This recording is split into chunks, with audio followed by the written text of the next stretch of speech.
बच्चों, आज के वीडियो में हम प्रॉफिट और लॉस से संबंधित कुछ और कॉम्पिटिटिव एग्जाम में आने वाले क्वेश्चंस करेंगे। तो एक एक करके उन्हें हम सॉल्व करते हैं। पहला क्वेश्चन है, एक वस्तु को ₹680 में बेचने पर दुकानदार को ₹120 का घाटा होता है। तो बेचने का मतलब क्या है? आपका सेलिंग प्राइस है। ठीक है, बेच दिया। घाटा का मतलब है लॉस। तो ₹120 का ही अगर उसे लाभ कमाना हो, ठीक है, तो आपका उसका अगर प्रॉफिट भी ₹120 चाहिए, 120 का उसे लॉस हो रहा है, और अगर 120 का प्रॉफिट चाहिए तो वस्तु को कितने रुपए में बेचना चाहिए? तो ये यहाँ पर सेलिंग प्राइस वो पूछ रहा है जिससे कि उसे 120 का लाभ हो। ठीक है, तो सबसे पहले आपको बाइंग प्राइस चाहिए ही चाहिए। तो आपको यहाँ पर आपको देखिए क्या क्या दिया है। एस दिया है और आपको ये दिया है एल। तो एल का है ₹120 और एस का मान है ₹680। ठीक है, आपने ये लिख लिया। तो बी क्या होगा? तो मतलब 680 में आप क्या जोड़ेंगे? ₹120। यानी आपका ये दोनों जोड़ दीजिए तो क्या हो गया? 8 2 10 और 6 और एक 7 और एक 8, ₹800 में। इसका मतलब है कि वो वस्तु ₹800 में उसने खरीदी थी और 680 में बेच दी, तभी तो उसको ₹120 का घाटा हुआ। तो आपको ये मिल गया, क्योंकि आपका आप जानते हैं कि लॉस होता है बी माइनस एस। तो बी में देखिए, बी को आपको निकालना है तो क्या करना पड़ेगा? आपको एस को इधर शिफ्ट करेंगे तो एल और एस जुड़ जाएगा। तो ये आ गया आपका, इससे मैंने ये किया है। अब आपको बी पता चल गया कि ₹800 है। अब दूसरा देखिए, उसे प्रॉफिट चाहिए कितने का? ₹120 का। तो एस बराबर क्या होगा? तो पी के लिए क्या होता है? प्रॉफिट के लिए एस माइनस बी होता है। लॉस के लिए एल इक्वल टू होता है बी माइनस एस, और प्रॉफिट के लिए एस माइनस बी। तो अब अगर आपको एस चाहिए तो क्या करना पड़ेगा? प्रॉफिट, अब देखिए एस माइनस बी करेंगे तो आप क्या करेंगे? इन दोनों को जोड़ देंगे। प्रॉफिट चाहिए आपको, यानी एस बराबर क्या हो जाएगा? P plus B. तो पी कितना है? ₹120 और बी कितना है? 800। इसका मतलब उसे ₹920 की वस्तु बेचनी चाहिए। ₹920 की वस्तु अगर वो बेचेगा, ₹800 की वस्तु को ₹920 की बेचेगा, तब उसे ₹120 का प्रॉफिट होगा। और वो ₹800 की वस्तु को 680 में बेच रहा था, इसीलिए उसे ₹120 का नुकसान हो रहा था, लॉस। एक व्यक्ति ने जूते का जोड़ा ₹200 में खरीदा, फिर ₹20 टैक्स दिया बिक्री का। ठीक है, तो उसको कुल कितने का पड़ा? उसे पड़ा 200 प्लस 20, यानी टैक्स मिला के, और उसको ₹220 का वो जूता पड़ा। अब वो जूते को अगर ₹300 में बेच दे, यानी ये आपका सेलिंग प्राइस दिया हुआ है रुपीस कितना? 300। तो उससे लाभ होगा। देखिए जाहिर सी बात है कि उसे लाभ होगा, क्योंकि वो 220 की चीज को 300 में बेच रहा है ना। तो P बराबर क्या हो जाएगा? S minus B. 300 में से आप 220 घटा दीजिए तो आप उसे ₹80 का प्रॉफिट हो रहा है। ठीक है, बहुत इजी था, लेकिन बस शब्दों को समझना है। क्वेश्चन आसान रहते हैं, लेकिन आप उनके जो क्वेश्चन है वो कह रहा है आपको समझना पड़ेगा। क्वेश्चन है, जब कोई वस्तु 8% की हानि, तो ये लॉस परसेंटेज दिया है, ₹736 में बेची गई, ये सेलिंग प्राइस है। तो बताइए कि वस्तु कितने में बेची जाए कि 15% लाभ हो? तो ये जो है आपको प्रॉफिट परसेंटेज दिया है। ठीक है, तो लॉस परसेंटेज और एस मालूम है तो आपको बी पहले पता करना पड़ेगा। तो बी का फॉर्मूला है एस इंटू 100 अपॉन लॉस पे निकाल रहे हैं तो ये हो जाएगा 100 माइनस लॉस परसेंटेज। एस की जगह पे 736 और 100 रख दीजिए यहां पर, 100 माइनस 8। ठीक है, तो अब 736 गुणा 100 बटे, इसमें से 8 घटा दीजिए तो आएगा 92। ठीक है, अब ये किससे कटेगा? तो ये देखिए 2 से कट रहा है, 2 चौक 8, 2 छंग 12, कट रहा है कि नहीं? और यहां पे भी आप देख रहे हैं, 2 तिया 6 है ना, फिर यहाँ 13 हो गया, तो यहाँ 2 छंग 12, और फिर उसके बाद क्या हो जाएगा? 2 अट्ठे 16, फिर कट रहा है दो दूनी 4, दो तिया 6। फिर देखिए, दो एकम 2, दो अट्ठे 16, दो चौक 8। 23 से भी ये चीज कटेगी पूरी पूरी, क्योंकि पूरी पूरी नहीं कटेगी आपकी। देखिएगा ये यहाँ पे कितनी बार कट रही है, तीन, तीन अट्ठे 24, मुझे लग रहा है 8 बार तक कटेगा, क्योंकि 10 बार में 230 होता है। ठीक है, 23 दशम 230, 8 बार कर लेते हैं, गुणा करके देख लीजिए तो पता चल जाएगा। 23 की किससे करेंगे, 8 से गुणा करिए तो 3 अट्ठे 24 का 4 हासिल 2, 8 दूनी 16 और 17 18, दो जोड़ेंगे 184 आ रहा है। तो 23 से 8 बार में ये पूरा पूरा कट जाएगा। इसका मतलब कितना है, 800 रुपए क्या आ गया आपका, जितने में कोई वस्तु खरीदी है। ठीक है, तो यानी 800 रुपए उसको क्या हो गया, उसका बाइंग प्राइस था, खरीदने का मूल्य। अब कितने में बेची जाए, तो देखिए आपको एस पूछा है।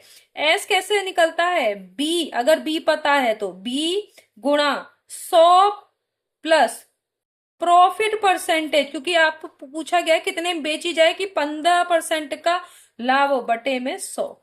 तो बी की वैल्यू है आपका 800।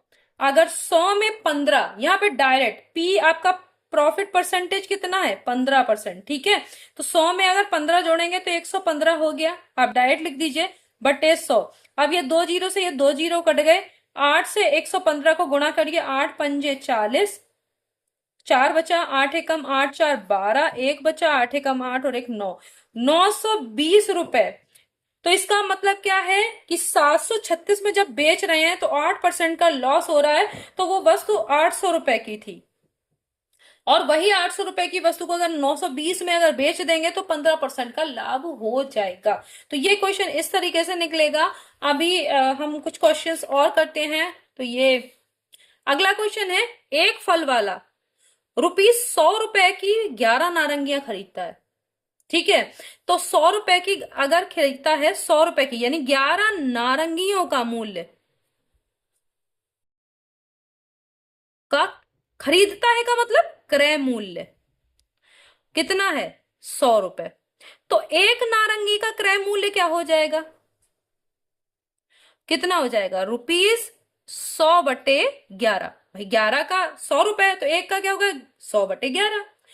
अब देखिए, और उन्हें 110 रुपए की 10 के भाव बेच देता है, यानी बेच देता, तो 10 नारंगियों का 110 रुपए की उसने कितनी बेची, 10। तो 10 नारंगियों का बेच रहा है, तो क्या है, विक्रय मूल्य। विक्रय मूल्य क्या हो गया, 10 नारंगियों का कितना है, ₹110। तो एक नारंगी का क्या हो जाएगा, ₹110/10। एक जीरो से एक जीरो कट गया, तो रुपीस कितना हो गया, 11। एक नारंगी का मूल्य 11 रुपए। ठीक है, ये तो आपको वैसे भी पता चल रहा होगा, 10 का अगर विक्रय मूल्य 110 है तो एक का 11 रुपए होगा।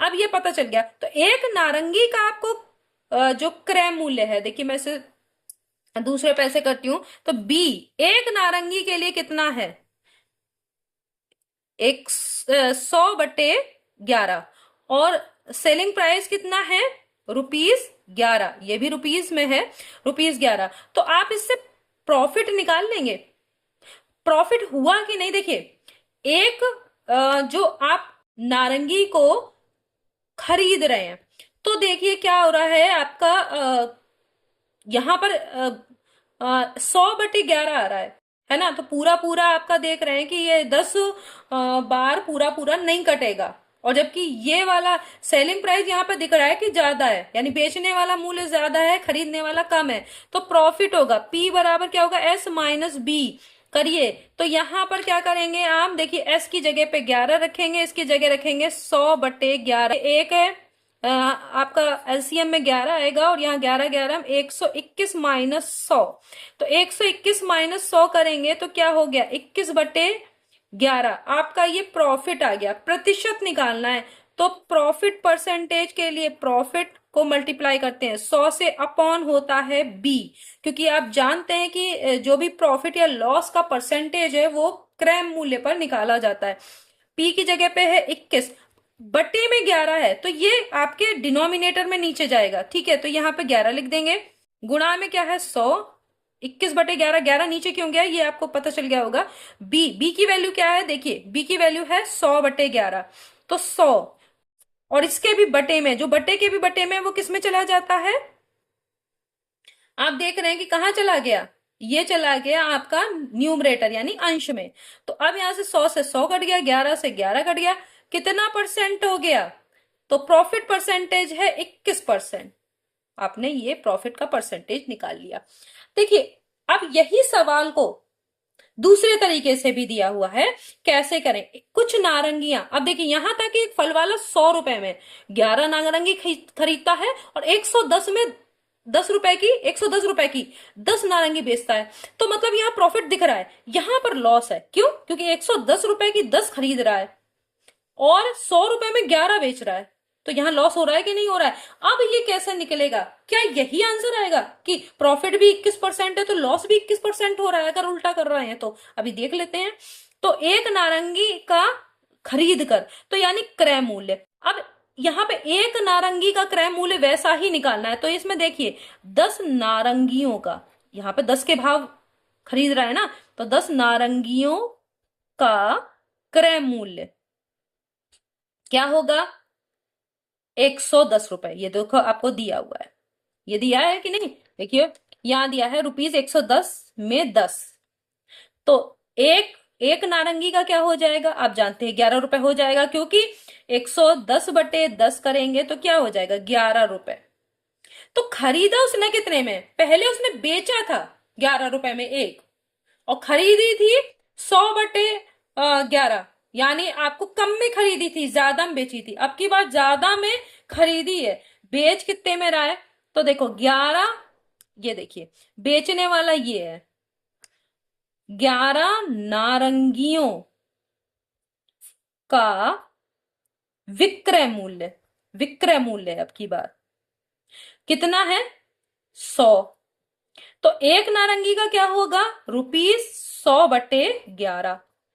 अब प्रतिशत लाभ या हानि बताइए, तो भाई हानि हुई, क्योंकि 11, एक नारंगी जो है वो बिक रही है इतने में, कम में, और खरीदी है ज्यादा में, 11 ज्यादा है 100/11 से, आपको ये पता ही होगा। अब ये देखो, तो ये आपका जो लॉस है, तो लॉस कैसे निकालते हैं, लॉस के लिए क्या करते हैं आप जानते हैं, लॉस तब होगा जबकि क्रय मूल्य ज्यादा होगा, विक्रय मूल्य कम। तो लॉस के लिए आप क्या करेंगे, क्रय मूल्य में से विक्रय घटाएंगे, यानी B-S करेंगे। तो यहां पर अगर आपने किया, जैसे प्रॉफिट में S-B किया था, तो लॉस में B-S, 20 कितना है, 11, और ये है 100/11। वैसे ही करेंगे, 11 LCM आएगा, यहाँ 121 माइनस 100, देखिए पॉजिटिव आ रहा है कि नहीं, 21/11 आ गया कि नहीं, ये लॉस हो गया। अब लॉस का परसेंटेज निकालना हो, तो देखिए लॉस का परसेंटेज क्या होता है, लॉस गुणा 100 बटे में आपका बी, ये इतना। तो अब आप समझिए लॉस कितना हुआ है, 21/11, तो 21 बटे में 11 नीचे आएगा, और गुणा में ऊपर 100 है। बी कितना है, बी देखिए कितना है आपका, ये 11 रुपए, तो ये हो गया आपका 11। तो यहां ऊपर आपका कितना आ गया, 2100, और नीचे 11, 11 में 121, आप तो जानते हैं, है ना। तो अब इसको इससे डिवाइड करिए, तो डिवाइड करेंगे, तो डिवाइड करना तो आपको समझ में आ रहा होगा। यहाँ पे मैं कहाँ पे कर दूं, यहाँ पे कर देती हूँ। देखिए 121 है, और इससे 2100 में भाग देंगे, तो देखिए क्या होगा, एक बार आपका जाएगा, दो बार तो ज्यादा हो जाएगा, तो एक बार गया, तो 121 लिखेंगे आप। यहां बच्चा आपका 10 में से एक गया 9, और यहां पर फिर 10 हो गए, 10 में से यह गया 89, और फिर आप क्या करेंगे, एक जीरो और उतार लेंगे। अब 12×7=84, है ना, 7 बार तक जाएगा, 12×7=84 आपका हो गया।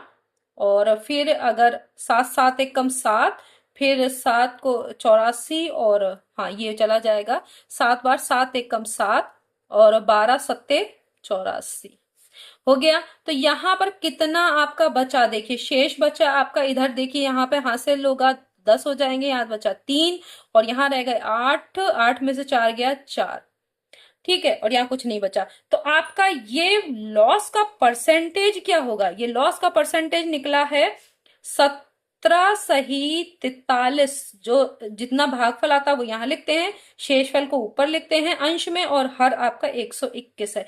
इतने परसेंट का आपका लॉस हो गया। देखिए, प्रॉफिट का अलग आ रहा है और लॉस का अलग। तो ये क्वेश्चन को दोनों तरह से दे सकते हैं। तो आप समझ लीजिए कि मैंने ऐसे कैसे किया, दोनों क्वेश्चन को एक साथ ले लिया ताकि आपको इसे समझ पाए। अब ऐसा ही कोई और क्वेश्चन है, कुछ वस्तुओं को ₹10 में 12 के भाव खरीदा जाता है। देखिए, 10 में 12 के भाव, तो यानी 12 वस्तुओं का मूल्य कितना है? ये यहां से यहां तक हो गया। 12 वस्तुओं का क्या, कौन सा खरीदा जाता है? तो खरीदने का क्या मतलब है? क्रय मूल्य कितना है? 10। तो एक वस्तु का क्या हो जाएगा? 10/12। 10/12 का मतलब 5/6 रुपीज में। ठीक है, तो रुपए है ये, 5/6। फिर 12 में 10 के भाव, यानी 10 वस्तुओं का बेच देना। बेच देना, ध्यान दीजिएगा, 10 वस्तुओं का विक्रय मूल्य। बेचने का मतलब है विक्रय मूल्य कितना है? 12। तो एक वस्तु का क्या हो जाएगा? एक वस्तु के लिए 12/10, ठीक है, रुपीज में। तो ये हो गया 6/5 रुपए।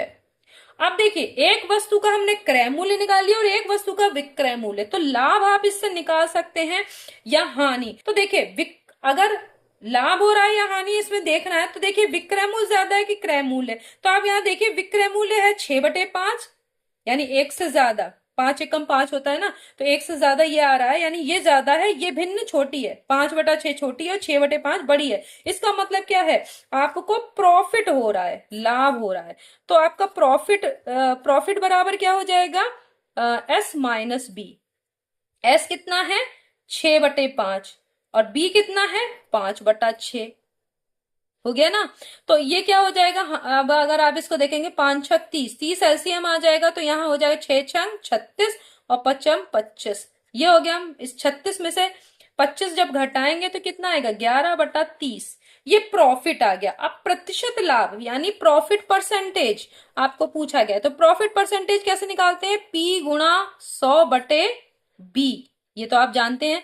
P की वैल्यू आपको क्या कितनी आई? 11/30। तो 11/30 बटे में चला जाएगा ये 30, गुणा में कितना है? 100 ऊपर अंश में, नीचे B की जगह पे क्या है? 5/6। देखिए B क्या है? 5/6 है, तो 5 नीचे और बटे के भी बटे में जो होता है वो ऊपर आ गया।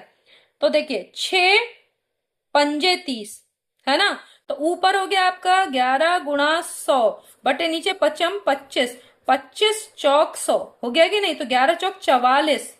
44% आपका जो प्रॉफिट हुआ वो 44 है। अगर 10 रुपए में 12 चीजें खरीदी जाए और उन्हें 12 रुपए में 10 के भाव से बेच दिया जाए, तो आपका प्रॉफिट जो होगा वो 44% होगा। तो आपको पहले क्या करना है?